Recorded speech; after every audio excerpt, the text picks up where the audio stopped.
What's going on, everybody? Man, Eric Wilson here for the Sports Arena and the National Scouting Combine.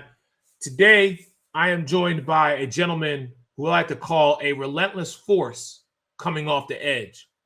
He's a defensive end from Samford University, a Florida native whose journey has taken him from dominant high school football to making noise in the Southern Conference and now preparing for the next level. Joining me today is Conroy Cunningham II. Conroy, welcome to the show. How are you, sir? I'm good. How you doing, sir? I'm doing very well. Hey, man, let's jump right in and start from the beginning. Take us back to where your love for football began. Growing up in Florida, playing at Palm Beach Lakes High School, what did football mean to you back then? Football was definitely an opportunity, an activity that was a positive activity, to do in my youth. And it really gave me a pathway, to my future, something that gave me a little bit of guidelines, a lot of guidance, and, kept me on a straight and narrow path and allowed me to express myself for sure.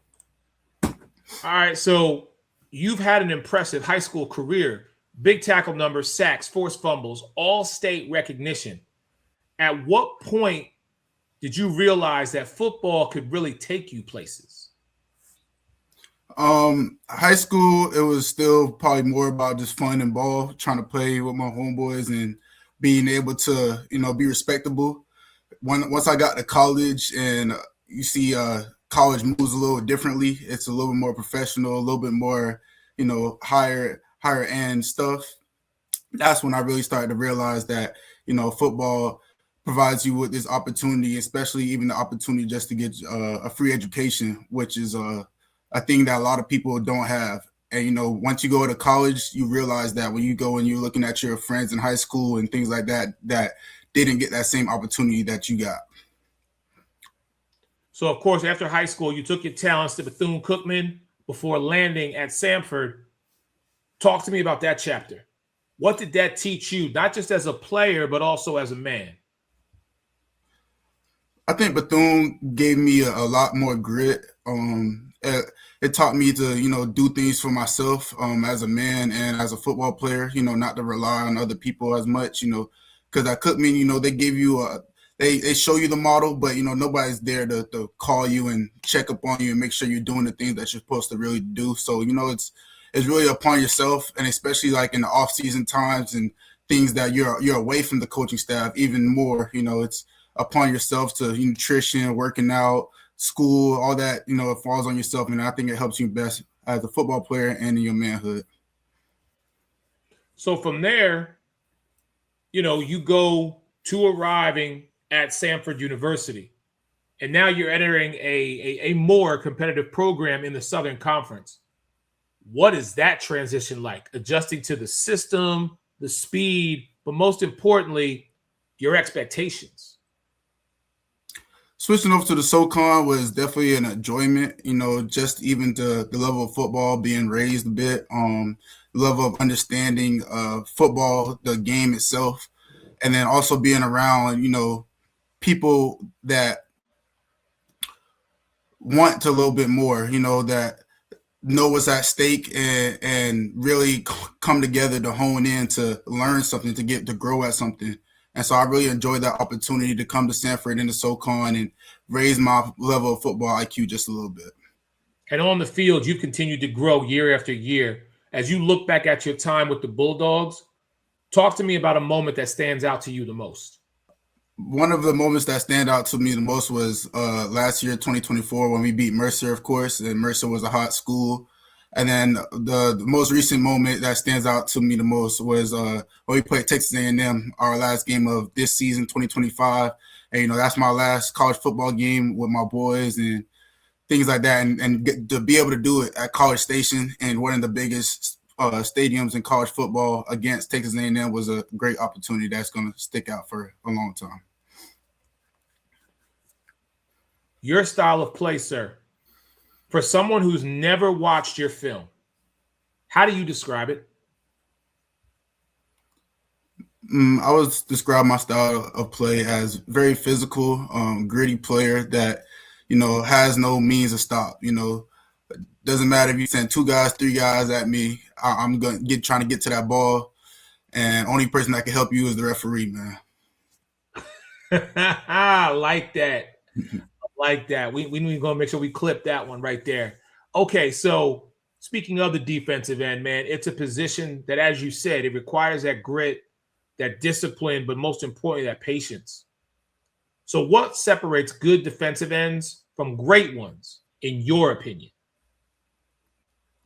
So patience is definitely one a good key term I had to learn pretty much growing in my game, especially being aggressive and things like that. There's a perfect balance, with aggressiveness and patience. And you can see that in especially a lot of guys in the NFL, even like Myles Garrett, who is one of the most dominant and aggressive players. But a lot of times you can see his patience when he's waiting for, things to develop, the quarterback to boot out, waiting for the tight end to slip across, things like that. The little bit of patience so you could be in the right position, so you don't take yourself out of position, being too aggressive and things like that.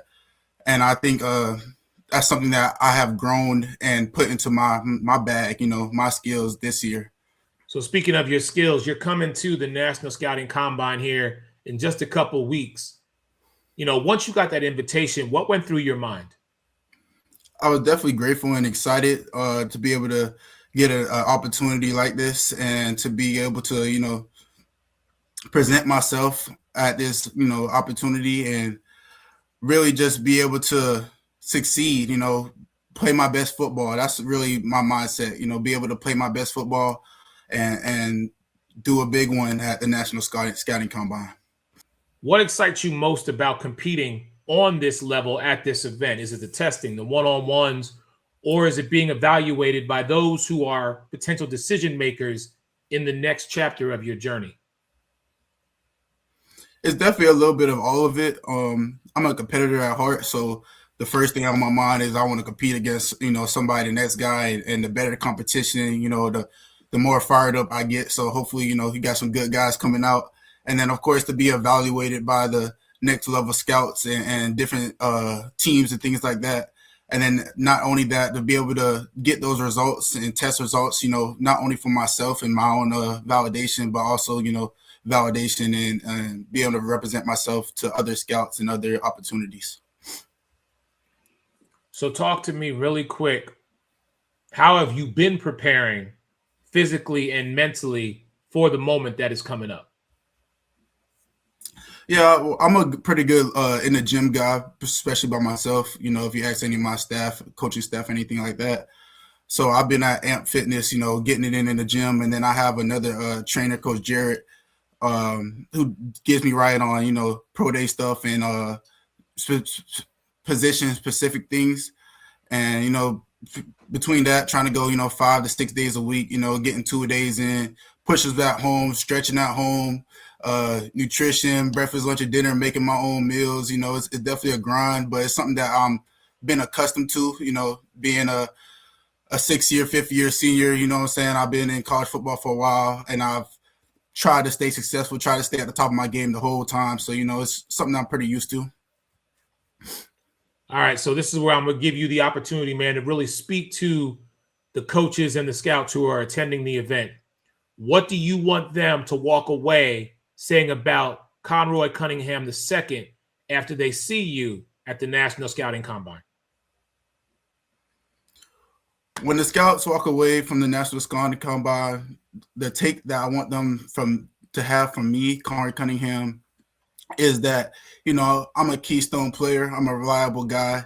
I'm a guy who could flash and make plays, when we need them most. And somebody that's going to keep showing up, somebody that's going to keep fighting regardless of what's the situation, regardless of, if we up by 50 or we down by 50. I'm the guy who's still trying to make plays, still you can rely on when you need to play. All right, before I let you go, man, we're going to have a little fun here. I got 5 quick fire questions I want to ask you, and all I need is the first thing that comes to mind. You ready? Yeah, I got you. All right. Number 1, your favorite pass rush move? Right now it's a stab club, swim over top, something that I was working on throughout the season, and it really hit, at big times, and it's just a move I feel like I could really win on. Okay. Offensive lineman that you hated facing the most? Probably some of the smaller guys because they're a little bit more nuancy. I think Western Carolina they had a little tackle that he was pretty grabby, and then also the guy from Texas A&M. I think he was number 70. He was pretty good. I only had a couple opportunities to go against him, but I looked at him and watched his film and stuff, and he was supposed to be one of the better guys. So those are my two. Okay. What's your pregame music? Hype or locked in mode? I gotta stay locked in, and then towards the nearing of the game where we're about to start, we get a little hype, but I can't start the hype train too early because then I run out of my juice. Okay. NFL player that you model your game after? The first player is definitely got to come TJ Watt, number 90, that 90 love, and he's a relentless player that I really like how he handles altercations or adversity. He's pretty smiley and doesn't really feed into that stuff, and he focuses on making the next play. And TJ Watt's my guy. Okay. And my last one word that describes your mindset coming into 2026. Dominant. Our D-line position group name was Reapers, and in my senior year, and Reapers are all about taking souls, and that's still my same motto. When I see the guy across from me, it only takes one play to take all of his energy away. I'm trying to dim the light in his eyes and increase my will to play and decrease his will to play. I'm definitely a dominant player, and I look to be against anybody. I appreciate that. Conroy, I appreciate taking the time, man, to share your journey. And I'm excited to see you represent not only Samford, but Bethune-Cookman and compete at the National Scouting Combine in January, my brother. Merry Christmas to you, and I'll see you soon. Yes, sir. Thank you. Happy holidays.